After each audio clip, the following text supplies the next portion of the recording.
What's up, guys? Coach Brett here. Hey, just gonna take a minute early on here. So we're in early February, and baseball season, of course, we're starting up in about a month. Some of you have already started with your skill building.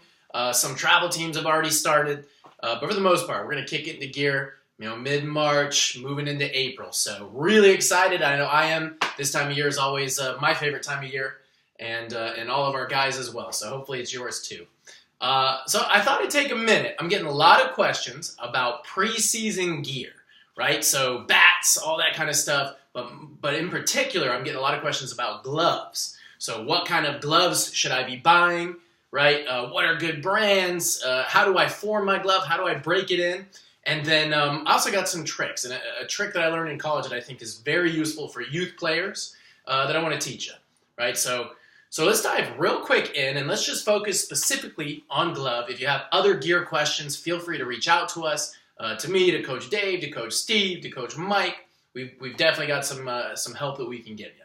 So with the glove, when you're purchasing, first off, for youth, a lot of youth play a lot of different positions. So unless you're on a very serious travel team or you're a little bit older, I wouldn't focus on any specific glove type, like a first baseman's glove. Unless you're a catcher, of course you need that, but your team may even have one of those for you.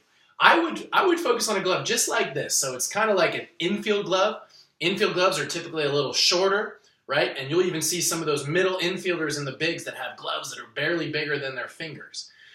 So I'd say about this, I think they're classified sometimes as like a pitcher's glove or maybe an infield glove. And you can even lengthen them out a little bit because outfielders' gloves are usually long for those diving catches. So somewhere in this range is probably good. I think about 11 inches, 12 inches. And all of that's based just on your hand size. There's a great sizing chart if you Google it. Baseball glove sizing chart. I believe it's on the website Home Run Monkey.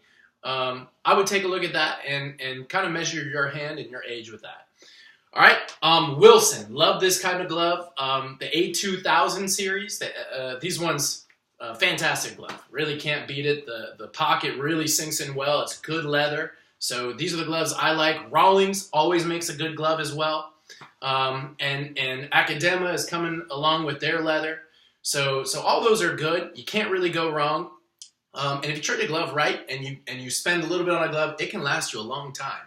I know, like this glove, I used in college. I've had it for 15 years, and I'm never getting rid of it. And I have several gloves just like that. So on top of that, when you're forming your glove, right? So if you get a brand new glove, one thing I would definitely suggest is this: never, and I'm serious about this, never take oil and rub it in there and do it multiple times. Like maybe one layer of oil, maybe, but I'm not a big fan of oil. What oil does is it makes your glove dense, it makes it floppy, and it takes away the longevity of the glove. You can see this one, it's formed and it's pretty stiff, just like this. It has this nice pocket where the ball is going to slide into anytime I catch it, right? But because there's no oil on there, it's firm, right? So I can catch anything and there's no give, there's not a lot of floppiness. So I think that's really important to know is you can steam it, that's okay. There's places you can take it as long as they don't over steam it. Just a little bit, maybe 30 seconds, maybe a minute, depending on the steamer, and make sure you ask the professional, right? But rule on that is don't go more, go less if you need to. You can also, anytime you put a glove in your bag, take a ball, put it in the pocket, close it up, and put it in the bag. It's just a good habit to get into so the leather forms around the ball, again, creating this pocket. If you have a new glove, I would take it out while watching TV. I would pound it just like this. Make sure you're working in that pocket right in here. And a lot of guys will do it too, where they put a glove in there and they stick it under their mattress and just let it sit. That's also a good idea because that helps, again, form the pocket around the baseball.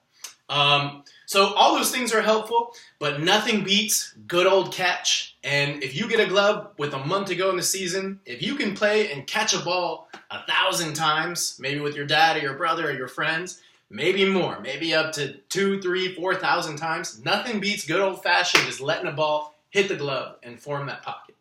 Okay, let me give you one last tip that will help out. This is one I give to a lot of my youth athletes. A lot of times I see youth athletes have a smaller hand and they have a hard time closing very stiff leather, which makes sense.